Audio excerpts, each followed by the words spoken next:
A natural problem that arises when solving these statics problems is knowing which direction the force is pointing in, such as the tension in the cable.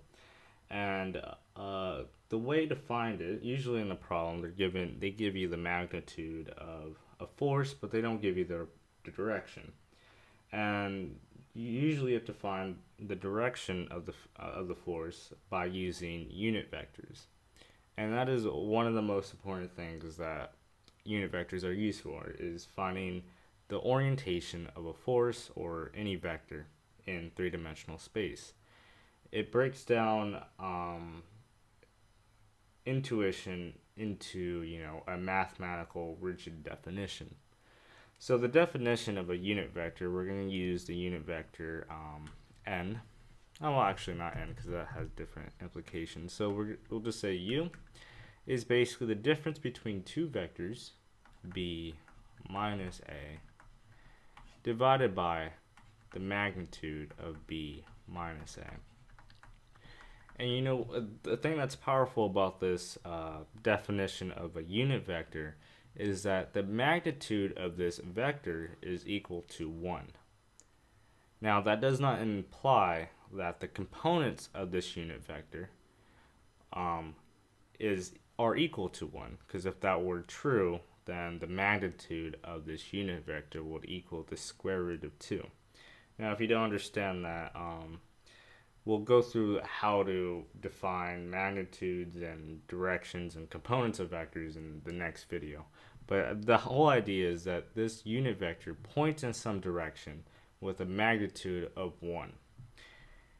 So let's do a little bit of scalar, or not, vector addition and subtraction. So we'll go through this in future videos, but let's say we have vector A and vector B.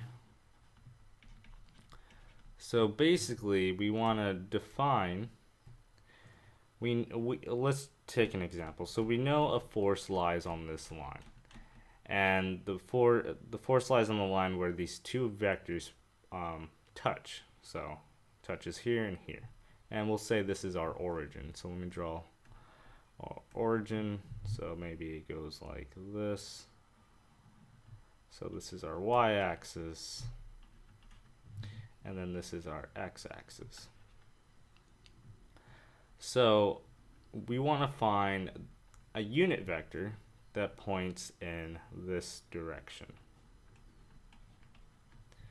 So what we're going to do b minus a. If you do b minus a, you'll get b, oh wait, let me redraw that. So this will be b, and then you flip a and then add it to the tail of this, so it'll be like that.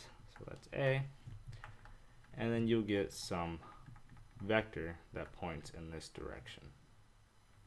So that'll be b minus a.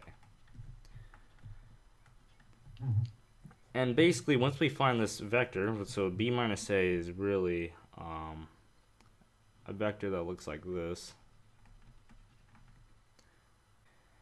And we want to find the unit vector of this vector. So basically, we divide by the magnitude, which gives us a unit vector that is equal to 1, or the magnitude of that unit vector equal to 1, which is u. Now you might be asking, why didn't we do a minus b? Well, if we did a minus b, what would happen? We'll get a going this direction, and then b going in this direction, and the resulting vector would be this. So a minus b will be that. So what's happening here is that we have a unit vector that is actually pointing in this direction instead of this direction. However, the magnitude will give you the same, will still give you 1 if you follow this definition. However, the vector switches its orientation 180 degrees simply by switching these two vectors when you subtract them. So it is important to note that if you want to find a vector pointing in this direction, you have to take the final vector, that is here, minus the initial vector, that is here. So it would be b minus a. If you switch them, you'll get a vector pointing in an opposite direction. So let's say that we know a force F pointing in this direction. Let's say it's 500 newtons or something, but we know it's pointing along this line. So if we want to find the vector of the force F, so F, we simply take the scalar quantity of the force F and multiply it to the components of the unit vector. That way we get a force with an orientation defined by this axis.